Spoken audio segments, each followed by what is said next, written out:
a lot. I know the CIA works in mysterious ways, but even that one baffled me.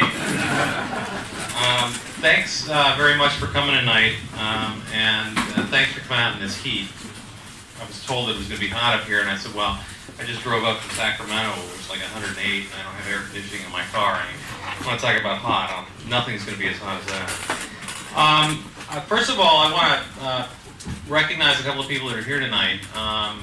First, Peter Dale Scott, right there in the back, the author of Cocaine Politics. And if you haven't read his book, as a reporter, I love finding guys like him because it means I don't have to go out and reinvent the wheel. I can just read all the fabulous research he's done, and Cocaine Politics is literally the first book I started off reading when I started on the story. And I'd also like to recognize Coral Baca, who was the person who called me up in Sacramento about 3 years ago, a little over 3 years ago, and told me this rather crazy story about this Nicaraguan Contra drug ring, cocaine that was being sold to help buy weapons, and people bringing in tons of cocaine under CIA auspices, and it all sounded rather strange. But I did not have the benefit of having read Peter Dale Scott's book and other books like it. So I thought the idea of the CIA smuggling drugs was some sort of crazy conspiracy theory. And now we know that what we've been told since the 1980s was true. That the CIA knew about Contra drug smuggling. That various agencies of the U.S. government were in on it, protected them, helped them do it, looked the other way while they were doing it, and sort of screwed up a lot of inner city neighborhoods in our country, specifically down in south central Los Angeles. And that's really, it was one phone call. It was when Coral called me, because I was a legislative reporter. I was covering the California legislature. I was writing stories about the budget, which I love to write, and I'm sure everybody loved to read stories about the California budget. And covering initiative campaigns, and I was doing occasional investigations of state government. I'd done a series on California's asset forfeiture program, which is this great program where the cops could come in and take everything you owned if they thought you were a drug dealer, and really didn't have to prove anything, which is great if you're a cop. You can just come in and take everything somebody owns, and it was up to them. It was up to you, if that happened to you, to go to court and explain why the couch you bought wasn't bought with drug money. Try to do that, by the way. Try to prove where you got the money to buy anything. And so I thought this was sort of an unfair situation. I wrote a series on it, and the California legislature abolished the law. And so now you actually have to be charged with a crime and convicted of a crime to lose property under the forfeiture laws, which seems only fair. But that's what I was into. That's what I was doing. And so when I got somebody on the other end of the phone telling me about the CIA and drugs, I was not all that thrilled to hear it, first of all. I think I tried to get her off the phone a couple of times, and thank God she was persistent. But now, 3 years later, here we are, and I did the series for the Mercury. They held a couple of very specious hearings in Washington on this issue, mostly to put the denials of Contra officials on the record that they didn't know anything about drug trafficking. And that all started with one phone call. And when you think about it, that's really, a lot of times, that's the way life works. Think about how you met your husband or your wife, or how you got your job, or how you wound up in the profession you're in. And a lot of times it was just somebody made one phone call, or you ran into somebody, met somebody. And really, that's sort of the theme that I tried to bring to this book, was that a lot of things in life happen not because of any plan, but because they just happen. And I want to say, and I'm sure a lot of people will be surprised to hear me say this, maybe not, but I do not believe that crack was a CIA conspiracy, or anybody's conspiracy. And I've never believed that black Americans or South Central was targeted by the United States government to become the crack capital of America. But that is not to say that I think the CIA's hands or the government's hands are clean. And after 3 years of looking into this, I'm convinced more than ever that the responsibilities, the government responsibilities for the drug problems in inner cities in our country is far greater than I ever suggested in the newspaper. But I think it's important to make a difference and recognize the difference between malign intent and gross negligence. And it sounds like quibbling, but it's an important distinction. I mean, it's the thing that separates manslaughter from premeditated murder. But in this case, it doesn't change the fact, and in any case, it doesn't change the fact you've got a body on the floor. And when I hear people getting all involved about, well, was this the CIA's conspiracy, was it intent, was that, it sort of misses the point that you've got a huge drug problem that the government had a role in, and that's the issue that's not being discussed. Now, there were a number of years ago, there was a great show on PBS called Connections, which featured a British historian named James Burke. And this show was fascinating. He would take an event, and the one I remember particularly was the event of the scarcity of firewood in 13th century Europe. And he would trace the repercussions of that event down through modern history and point out that it was this event that caused people to create the steam engine. And his thesis was that everything sort of hooks up if you look at things a certain way. And in the first chapter of the book on which his series is based, he wrote that history is not, as we are so often led to believe, a matter of great men and lonely geniuses pointing the way to the future from ivory towers. At some point, every member of society is involved in the process by which innovation and change come about. The key to why things change is the key to everything. And what I tried to do in Dark Alliance, and what I tried to do in the newspaper series, I think I did better in the book, is to demonstrate how the collapse of a brutal pro-American dictatorship in Latin America, combined with a decision by CIA agents to raise money for a resistance movement by any means necessary, how those events led to the formation of the nation's first major crack market in south central Los Angeles, and the arming and empowerment of LA's street gangs, and the spread of crack to black neighborhoods across the country, and the passage of very racially discriminatory sentencing laws that are today locking up thousands of young black men in jail for most of their adult lives. But my point is, it wasn't a conspiracy so much as it was a chain reaction. And this chain reaction, it started down in like I said, down in Nicaragua. And the first link in this chain, and so you can understand this, I'll just explain it briefly. Because a lot of people say, oh, this is crazy, this is nuts. New York Times, Washington Post, LA Times, they say this just didn't happen. In 1979, and the book pretty much starts in 1 month, in 1 year, starts in July 1979, when a band of revolutionary guerrillas called the Sandinistas overthrew the government of Nicaragua, which had been run for about 40 years by the Somoza family, pretty much as the wholly owned subsidiary of the CIA in the United States. I mean, they did whatever they wanted to do. A lot of people don't realize when they started the Bay of Pigs invasion, part of it left from Nicaragua, and part of the troops that were sent into Cuba were trained in Nicaragua. That's how close the governments were. And in '79, when this government fell, you had a bunch of essentially war criminals.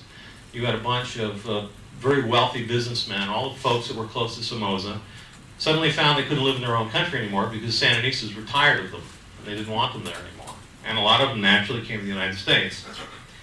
And among this flood of predominantly right-wing politicians and exiles and businessmen were two men who were sort of two of the three main characters in my book. A fellow named Norman Meneses and a fellow named Danilo Blandon. And soon after these two men got here, they became involved, naturally enough, in counter-revolutionary activities. They were interested in kicking the Sandinistas out of Nicaragua and taking back over the country on behalf of themselves and Somoza's family in Somoza. And they started off, and they had a head start on most normal exile groups because they had access to a lot of money. Norman Meneses at that time was one of the biggest drug traffickers in Central America. The CIA would call him the kingpin of narcotics trafficking during Somoza's time. And he goes all the way back in the cocaine era to the early 70s with the Peruvians and the Bolivians, back when the Colombian cartels didn't even exist. I mean, he predates a lot of people.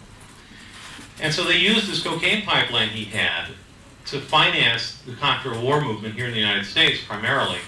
They used drug money that was coming out of San Francisco, coming out of Oakland, coming out of Berkeley, most part, I mean, in those times, Meneses' operation was centered here. And they opened up offices here in the city. The FDN offices were opened up with drug money. People, they would pay airline tickets, they would pay rent, they would, office supplies, all of it courtesy of the cocaine they were selling up here. And this was pretty well known to the police. I went back through the arrest records, and there was a Meneses here being arrested with cocaine, another Meneses. It was a family-run operation primarily. It was him and his million nephews. And all the nephews were getting busted regularly with cocaine. So the cops knew, the DEA knew very early on. Actually, the first female agent in San Francisco was assigned to the Meneses case back in the late 70s. So it was fairly well known what these men were doing. And when they got the idea that they were going to do this for the Contras, they branched out, and they opened a branch office of this operation down in Los Angeles. And this fellow, Danilo Blandon, was put in charge of the LA distribution hub of this drug ring. And he has an interesting background. He has an MBA in marketing. So he was going in, he was pretty good. He had worked for the Nicaraguan government. His job was to open up wholesale markets for agricultural products. He did this as, essentially, he was working for the United States as well, because we were financing his program. We sent him to the University of Bogota to get his MBA. And he came here to the United States and put it to use by opening up a wholesale market for cocaine down in Los Angeles. And at this point in time, that was, as I said in the book, getting in the cocaine business in 81, 82 was like getting in on the ground floor of Amway. The market was really starting to explode. You had the cartels in Colombia were starting to gear up. They were bringing in a lot of cocaine at a lot of cheaper prices than they'd ever seen before. So the drug was able to drift down from the penthouses where it had been confined down to normal people in the streets. It was getting within the range of average citizens. Well, I don't know about that, but $2,500 an ounce is still pretty high. But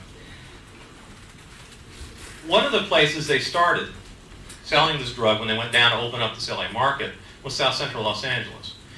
And it was primarily through a series of connections they had through vocational education schools and auto dealers that they started.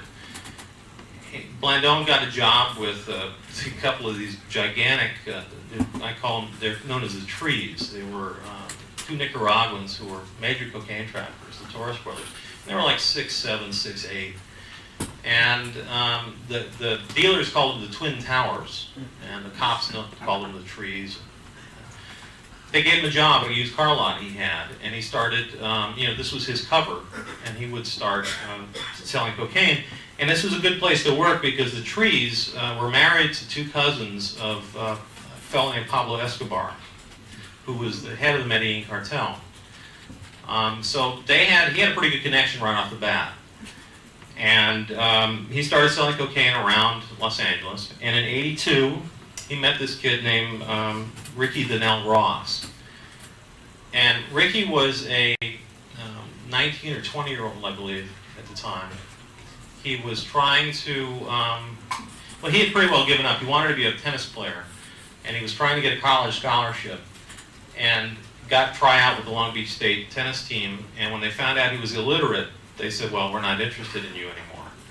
Because he apparently wasn't that good that they could overlook a thing like illiteracy and give him a scholarship. So he was sort of out on the streets trying to figure out what to do with the rest of his life. And he started dealing little bits of cocaine. He started stripping cars. He started, stealing wheels. And was dealing with cocaine. And he got this cocaine from his vocational school teacher, the guy that was teaching him auto upholstery. And they were talking about it one day, and Rick said, this seems like a lot easier than stripping cars. Maybe how do I get into the cocaine business? And the guy told him, bring me $300 and you're in. And so Rick and his buddy Ollie went out and stole some wheels. I thought this was a nice touch. They went back to their junior high school, and they stole a faculty member's car and hawked the wheels. And came back with some money and got started in the cocaine business that way.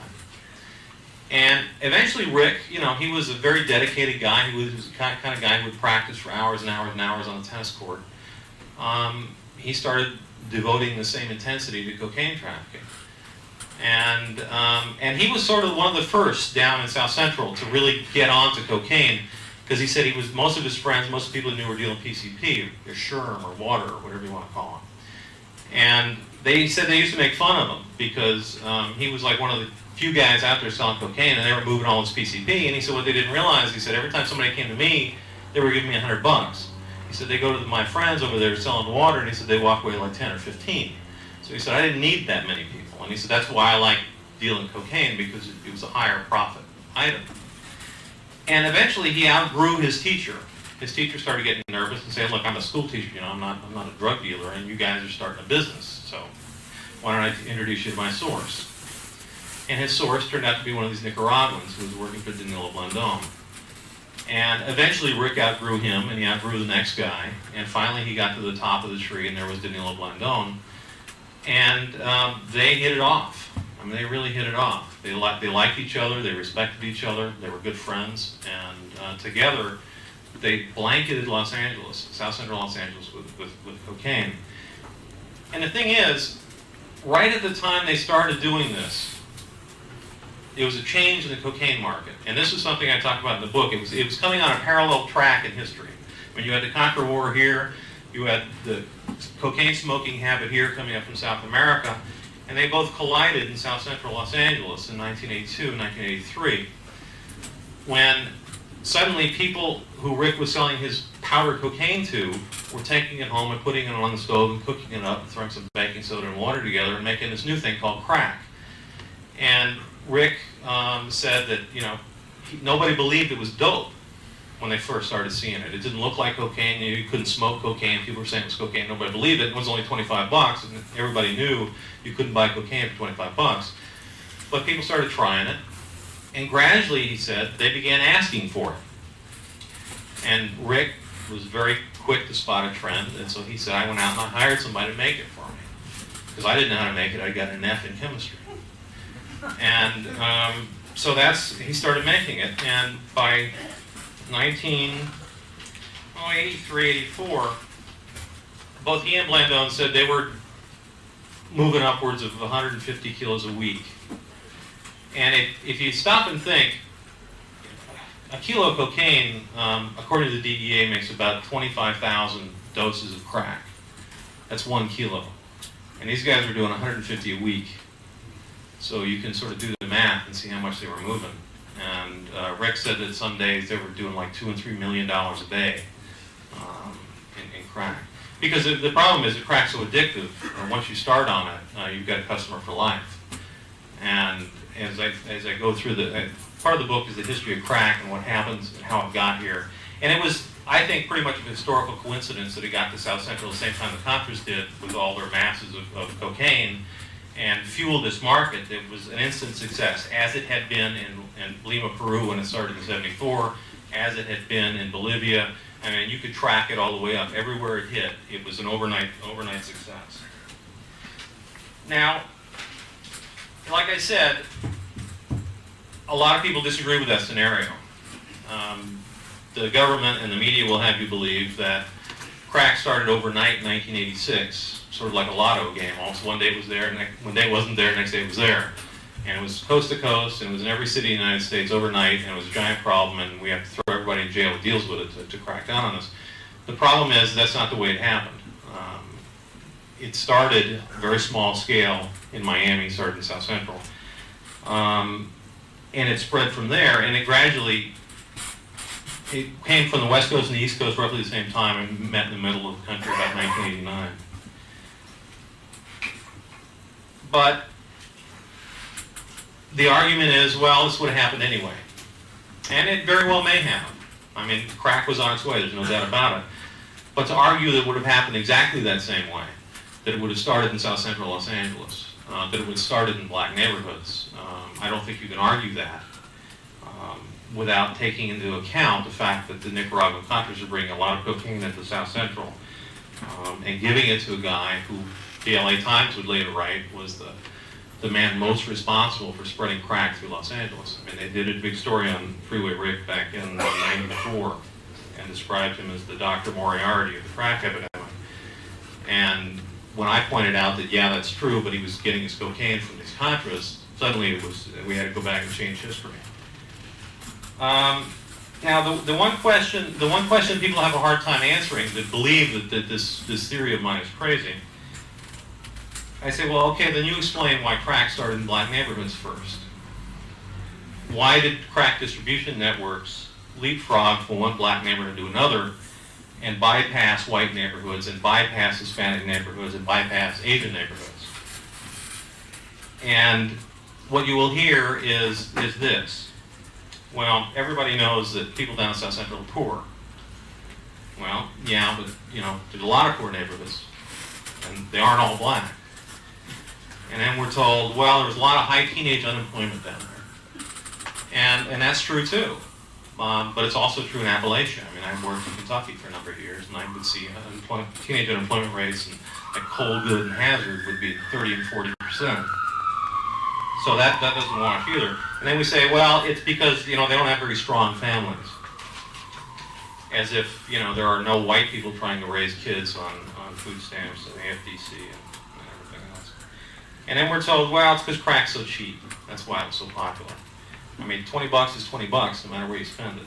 So once you eliminate these theories, and I think you can eliminate them pretty easily, there are two other theories that are left.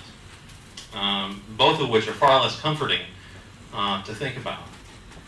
And one is that there's just something about people in black neighborhoods that causes them to be genetically predisposed to drug dealing, which is a racist argument that nobody's really advocating publicly.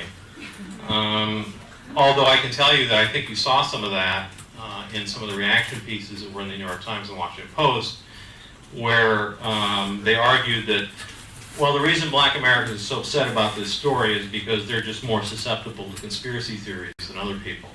I mean, honest to God, those were the stories. I mean, Peter Scott can vouch for that. He read them. I thought I'd woken up and it was 1950s again, reading stuff like this in the New York Times, but no, it was today.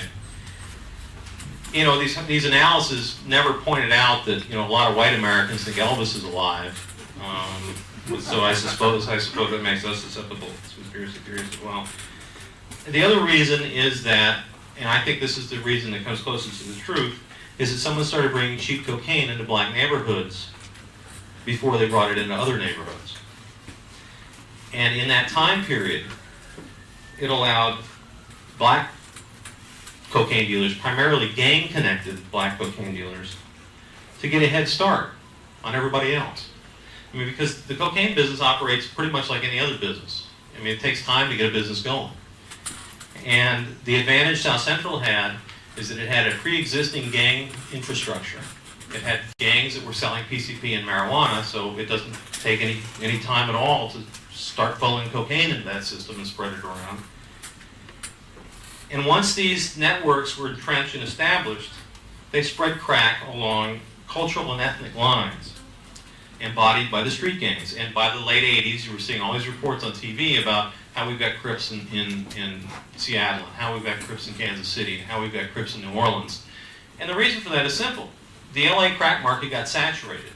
There were too many people selling crack. And so people started going out, it's called it taking it on the road. And they would go out and they would start moving into other cities. And so by 1989, it was everywhere. So it seems to me that if you're looking for the root of a drug problem in a neighborhood, nothing else really matters except the drugs and where they're coming from and how they're getting there. And that's where the Contras come in. I mean, there's no doubt now, the CIA report is out, the Justice Department report is out. There's absolutely no doubt now that these men were Contras that were doing this drug trafficking. They were funding the offices, as I said. They've admitted it, although sometimes when the Justice Department gets a confession from people it doesn't like, it deems them unreliable. But these men admitted that they were Contras. And that's the other part of this book, and that's the other part of this historical track I'm talking about, is that it was okay for the Contras to deal drugs because they were doing it to fight communism. And as you know, and a lot of you lived through that era, that was the be-all and the end-all of our existence in the 1980s under the Reagan administration, was to fight communism. Nothing else was as important. And so what happened was, when these traffickers came under suspicion, the police that were investigating would be told, look elsewhere. Investigations would be compromised. Informants would disappear. People would be let out of jail. And none of these cases seemed to go anywhere. And the Inspector General of the Justice Department admitted in his recent report that, yeah, these men were under investigation for 10 years and none of them were successful. But it doesn't mean anybody was interfering with it. It just means that we have the most incompetent drug police in the entire world because everybody knew what these guys were doing.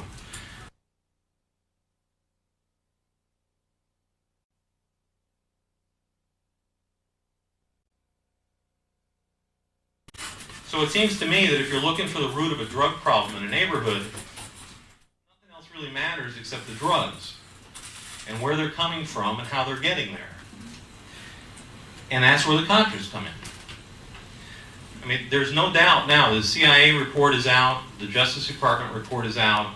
There's absolutely no doubt now that these men were Contras that were doing this drug trafficking. They were funding the offices, as I said.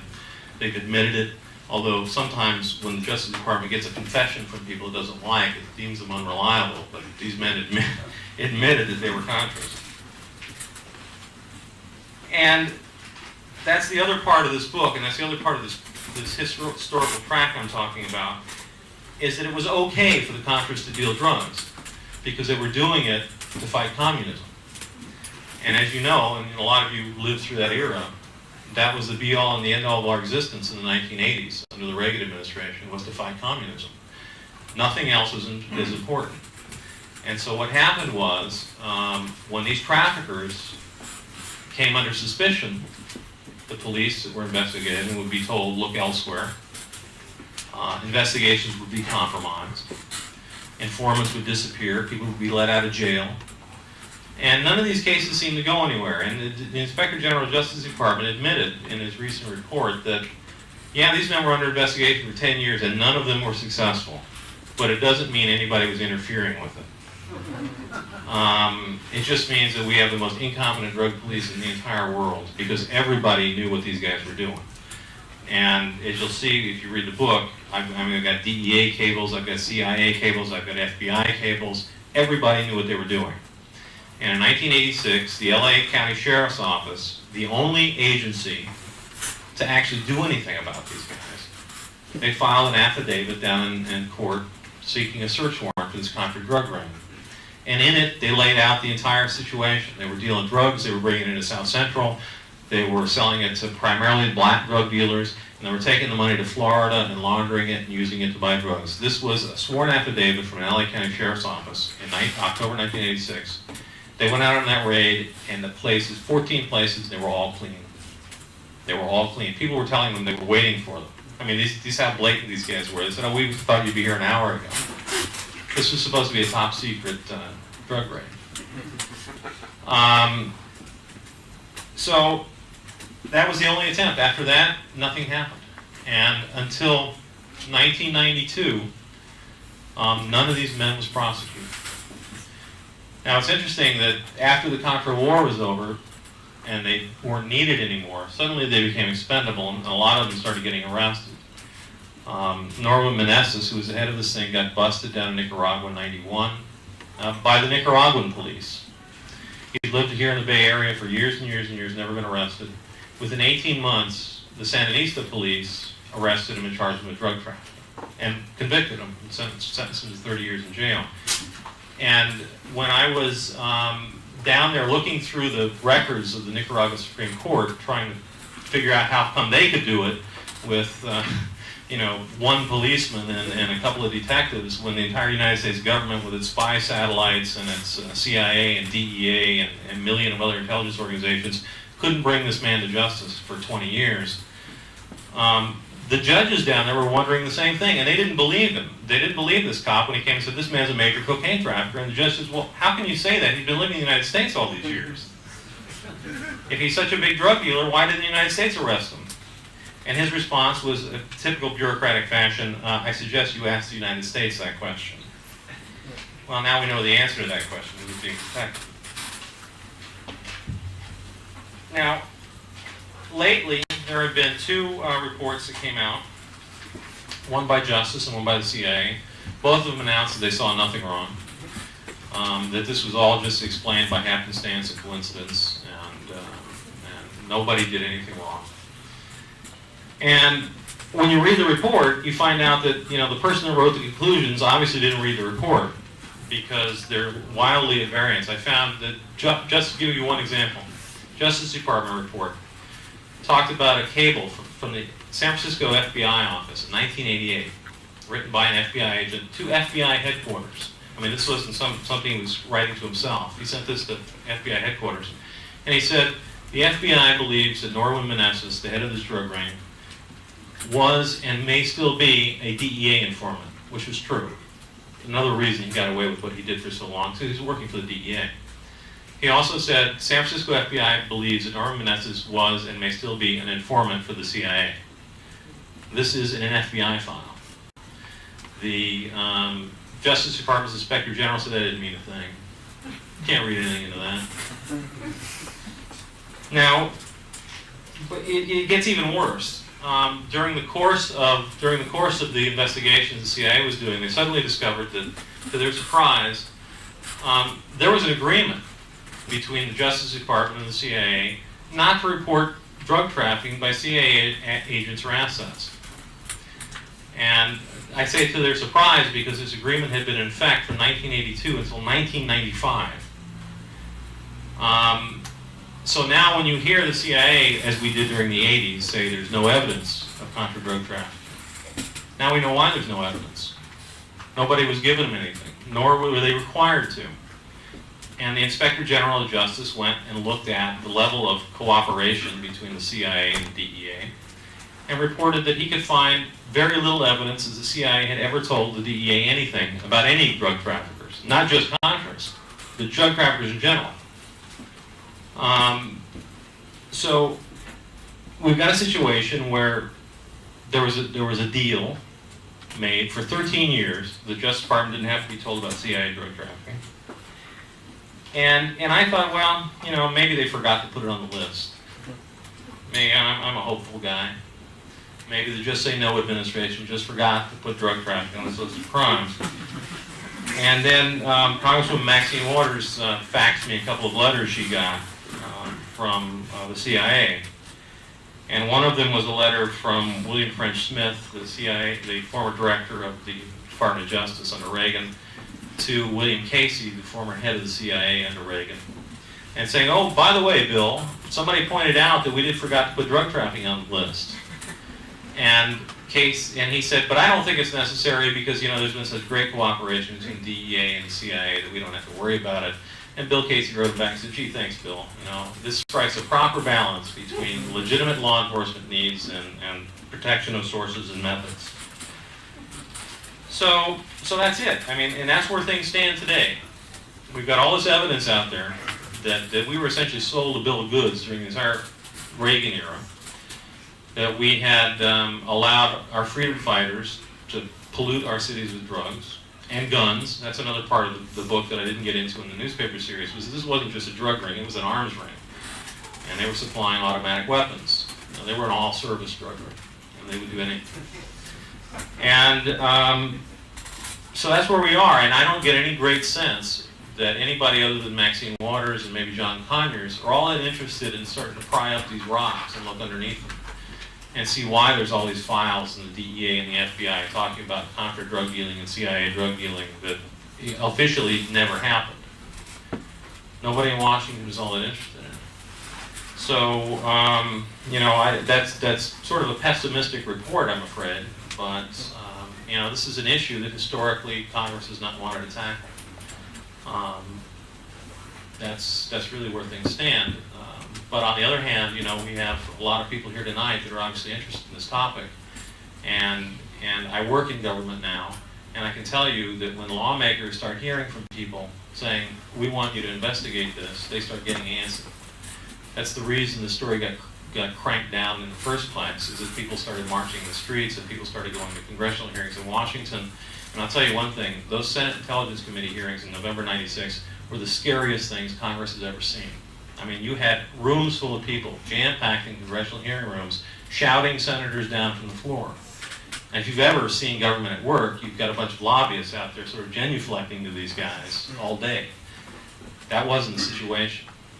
People were mad about it, people were demanding answers about it, and the way they avoided the question was to quash the story, write a bunch of stories in the mainstream press about how there's nothing here, go away, and we'll investigate it and take our word for it. So now the suspects have investigated themselves and cleared themselves. But I still think we need a real investigation. So I'll be happy to take questions.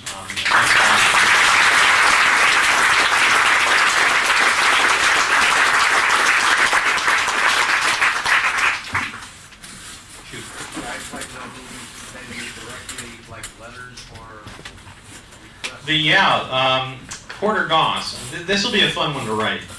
Porter Goss is the chairman of the House Intelligence Committee.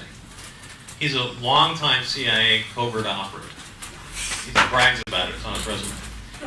He's the head of the House Intelligence Committee. Why don't you write Porter a letter and ask him to investigate counter drug dealing? It'll just infuriate him. I mean, nothing will happen, but you'll have the satisfaction of knowing that you've made this man mad. So that's what I would suggest. Could you talk about the role of the New York Times, the Washington Post, LA Times, and how they jumped on immediately? And if you could, if you think you have some information related to the more recent story about the time of the CNN story. Oh, yeah, the tailwinds, right? It's another great example, yeah. In case you didn't hear, the question was, what did I think about the Washington Post, New York Times? Maybe I can explain why. I don't know for sure. I can tell you what I believe happened.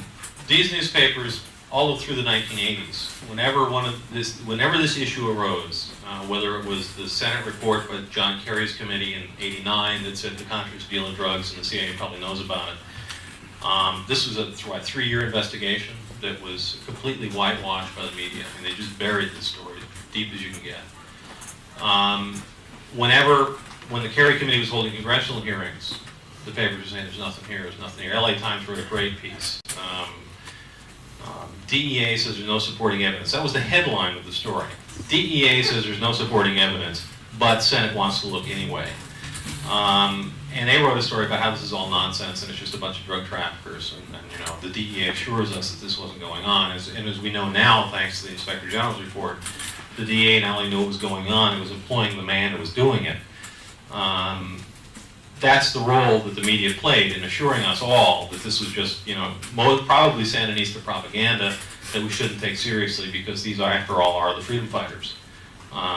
So when the story came back up in '96, and they not only had another newspaper reporting that it had happened, but had court documents and sworn testimony from the men who were doing it saying, au contraire, we actually were doing this, they didn't know how to react. And so their initial reaction was to do what they did in the late 80s, which was just ignore it, right? It'll go away. We won't write about it. And for about a month and a half, nobody wrote about it. The problem this time was this thing called the internet. And the fact that the Mercury News had put this story and put all our supporting documentation and put animated maps and sound clips and everything else up on the internet sort of did a detour around the media roadblock and allowed people to find out about the story. And the other interactive part here was talk radio, because that's who started calling when the story went out, was talk radio.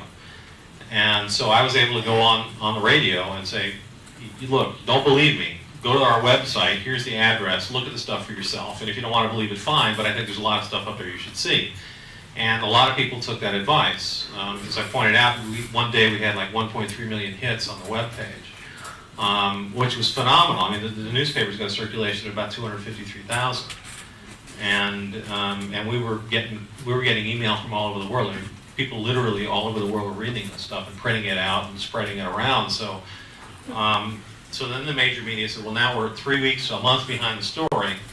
Now, what do we do now? And the solution was, well, let's see where he was wrong. It wasn't to go out and say, let's find out, let's find some witnesses who can corroborate this. They did stories quoting honest. I mean, this is the thing that was most surprising to me. Unnamed sources. unnamed government sources saying, oh no, there's nothing to this. I mean, when do we quote unnamed bank robbers saying, oh no, I didn't do anything to it, I didn't do it, the cops are just, just the cops. You would never see a story in the paper if we had to sort of use that as a standard of evidence. And that leads me into the Tailwind story, when this is the CNN thing that was just retracted and apologized for, about this covert operation in Vietnam, I think it was 70, 71, where they allegedly used nerve gas on American defectors. And I saw the report. I read Floyd Abrams's apologia for it, and I thought, this story sounds right to me. I mean, based on the standards of evidence you use in journalism, which they used. You use named sources, they had people on the record saying it. You use government documents, they had government documents strongly suggesting this happened. And suddenly, that's not good enough anymore. Suddenly we need this thing called proof. Now, I don't know, I've never found proof in my life. I mean, I've been a reporter, I find information. I find things that suggest a number of things. Sometimes I even get confessions. I mean, I had a murder suspect confess to me one time. But that's still not proof. CNN said we didn't have sufficient proof to run the story. And I think Jerry Seppos used the exact same words in his apology for my series, saying we didn't have sufficient proof that top CIA officials knew about it. We got it now, of course, because the CIA's admitted it, but we didn't have it then. So what you're seeing is it's called raising the bar. And when you're in the newspaper business, you go into your editor with a story that's kind of hot. You generally figure out where the guy is coming from by his reaction to the story. Usually editors that like this stuff say, this is great, let's stick it in the paper, let's get it in the paper as fast as we can. The nervous Nellies would say, did he confess? Do we have an affidavit? Can you get him to sign an affidavit admitting it? And at that point, you begin to sense that the guy really doesn't want the story to go in the paper, because nobody's ever going to confess to a reporter, but that's what they're demanding now. So you will not see stories about the CIA anymore, because you'll never get proof what those guys are up to. That's their raison d'etre. That's the reason they exist. They do everything so they can deny it. And they're not bad at what they do. I mean, they don't leave paper trails around by and large. So what I saw in my case, and what I saw in the case of the Tailwind story, was the same situation. You don't have proof, we can't say it unless we have a confession. Therefore, forget any more stories about covert CIA operations. And the other lesson we're learning from the Chiquita experience in Cincinnati, where they have actually got a reporter under criminal investigation, and listen to this crime he committed. He got email messages of corporate executives plotting bribery schemes in Honduras. Put them in the newspaper. He's the one that's under criminal investigation, not the corporate executives. Now, figure out who's calling the shots here. I think we're out of control. We've got no control left in the newspaper business whatsoever. If reporters can go out and do stories that have, and in this case, a confession, I think you could easily take that into a court of law and put that man on the witness stand and ask him if this isn't his voice on the tape. Now even courtroom standards aren't good enough. So what you're seeing is, I think, a retrenching all the way in investigative reporting. You're not, unless it deals with Monica Lewinsky, and then the sky's the limit. You can write anything you want about that. In the back. Was an airport for drugs coming from Central America at the time Clinton was governor, or maybe he was still attorney general. Do you know anything about that? Yeah, I wrote a part of the chapter on Mina. Because what was going on there was very similar to what was going on with the drug ring here in California.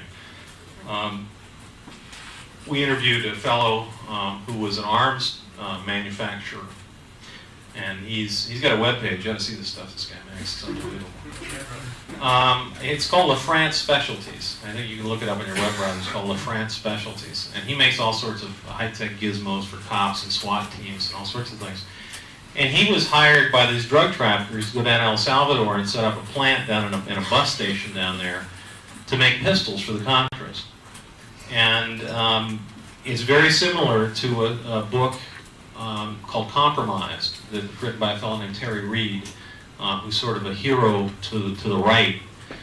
Reed was a former Air Force intelligence operative who ended up working for the CIA in Arkansas, putting together machine shops so they could make untraceable weapons parts for the Contras. And he set one up in Mexico for the agency and discovered that there was cocaine that was being shipped in these huge boxes back to the United States. And Reed was working very closely with Barry Seal, who was a drug trafficker in Louisiana, a major drug trafficker in Louisiana. And Seal was part of this operation, according to Reed. So there's a lot of smoke at MENA. It's another situation where I don't think there's been a real investigation. The only investigations have been done by the CIA, and they said, now picture this. You got to figure, Mena, Arkansas is this little bunghole of a town up in the mountains in Arkansas. The CIA Inspector General says, well, it's true. We were doing joint training exercises up there, and it's true that we had a facility there that was repairing CIA aircraft, but we didn't know what was going on. Now, of all places in the world, can't the CIA get its planes fixed anywhere but Mena, Arkansas? Think about it. But this is another one that has never been investigated, and I don't sense that there's a lot of willingness to do so. When I was talking to Jesse Jackson about this when I was up in Chicago, and I said, why isn't Clinton jumping all over this Contra drugstore? And he said, well, he's got the little problem down in Mena, Arkansas to contend with. And he's afraid that if they go in and start digging this stuff up, they're going to start digging up Mena, and then everybody's going to come out looking bad. And heavens knows you don't want to do that in politics. So I think there's stuff worth looking at Mena. Yeah.